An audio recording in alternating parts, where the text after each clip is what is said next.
બરાબર છે. પછી લીવ ઇન રિલેશન, ઈ પણ એક બહુ મોટો પ્રશ્ન છે. લીવ ઇન રિલેશન, અને ઈ એવડો મોટો છે બેન કે આપણે ત્યાં મેં તમને ઓલો સૃષ્ટિ વિરુદ્ધના કૃત્ય વાળી વાત કરી એના જેવું છે. એટલે તમે એક પત્નીને આમ લીગલી છૂટાછેડા નથી આપતા, અને ગામડાની ભાષામાં રિહામણે ગઈ કહેવાય. પતિ પત્નીને ન જામે તો દીકરી કે પત્ની હોય ને એના પિયરમાં પાછી આવે રિહામણે. યા તો પતિ નશેડી હોય, યા કોઈ રોગિષ્ઠ હોય, યા કોઈ દુર્વ્યસન ધરાવતો હોય, દુર્વ્યવહાર કરતો હોય, અસામાજિક હોય, ફરેબી હોય, કાંઈ પણ હોય, અને ન જામે એટલે ઈ પિયર આવે. પિયર આવીને બિચારી ન્યા હાપના ભારા જેવું લાગે. દીકરીને હાચવી નાની માના ખેલ નથી, માવતરને ખબર પડે તો ઈ ત્યાં રે.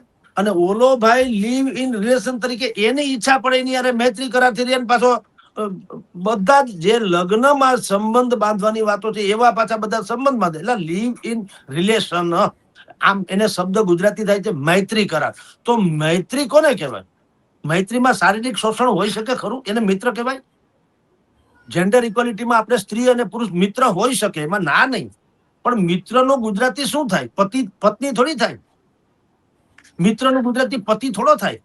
મિત્ર એટલે ફ્રેન્ડ, ફિલોસોફર, માર્ગદર્શક, સહાયક એવો હોય.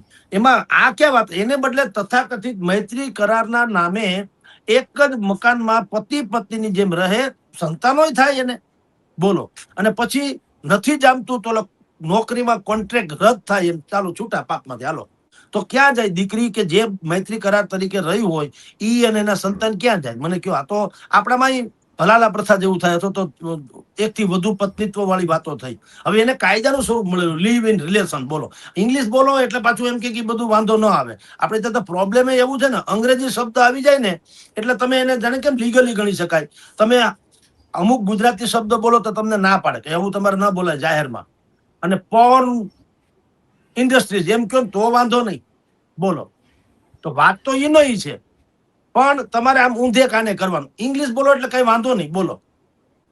ઈ કેવી ઘટના છે? એમ લીવ ઇન રિલેશન. અને ઈનો આપણે ત્યાં હું ઘરઘરનું કહેતા, ઘરઘરનું ગામડામાં. ઘરઘરનું એટલે બીજી બાને બેહાડી દે, કઈ વિધિ વિધાન કર્યા વગર. એકને છોડી દીધું, બીજાને બેહાડી દે, એ ઘરઘરનું. તો એમ હાલતું છે ભલામણા? કઈ આ કઈ માણસ નામની કોઈ જાત ને ચીજ છે કે કોઈ આ કોઈ ફર્નિચર થોડું છે?